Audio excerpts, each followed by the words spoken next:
Hello everybody! Magandang araw. Ngayon ay tuturuan ko kayo kung paano magbenta sa marketplace sa Facebook.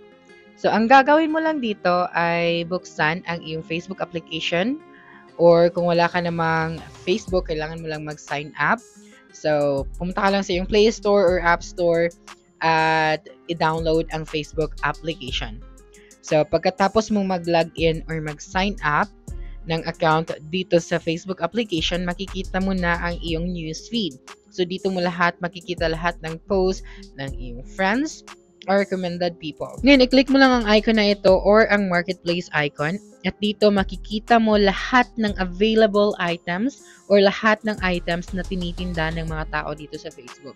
Ngayon, i-click mo lang ang sell option at pwede kang gumawa ng bagong listing. So, items, vehicles, homes for sale or rent. So, sa video na ito, gagamitin natin ang items. So, i-click mo lang kung anong klaseng listing ang iyong gagawin. Pagkatapos yan, ay i-upload mo lang ang picture. So, ito ang unang step sa pag-upload ng iyong listing. So, for example, mag-upload tayo ng item na nagtitinda tayo ng cellphone.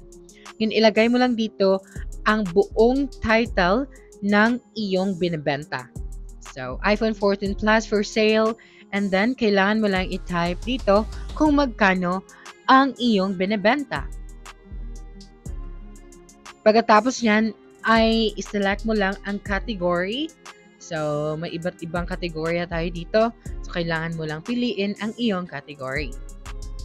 Pagkatapos niyan, makikita mo na dito ang condition. So, kung bago ang iyong tinitinda, kailangan mo lang i-click ang new or use like new. Again, ilagay mo ang buong detalye or description ng iyong binibenta. Tama?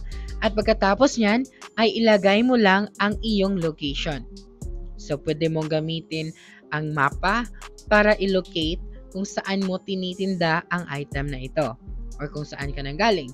Dito naman sa more details, pwede kang maglagay ng compatible cellphone. So, katulad ng mga cases, anong kulay ng iyong binibenta.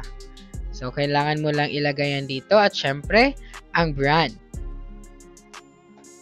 Pagkatapos yan, dito naman sa listing options, so, kung gusto mong i-hide ito sa iyong friends, kailangan mo lang i-click ang hide option.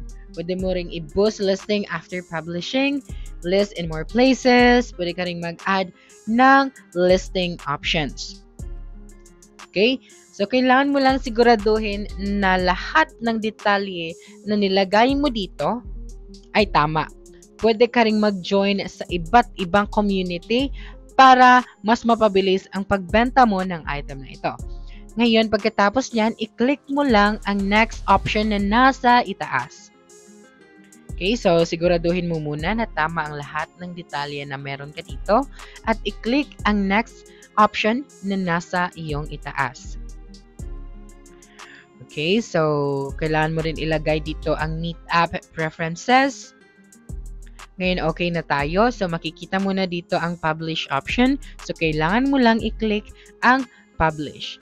So, mag-intay ka lang ng ilang segundo at makikita mo na dito ang iyong uploaded na item. Ngayon, makikita na ito ng iyong friends. So, kailangan mo lang ulit maghintay dahil in review pa ang item na iyong binibenta.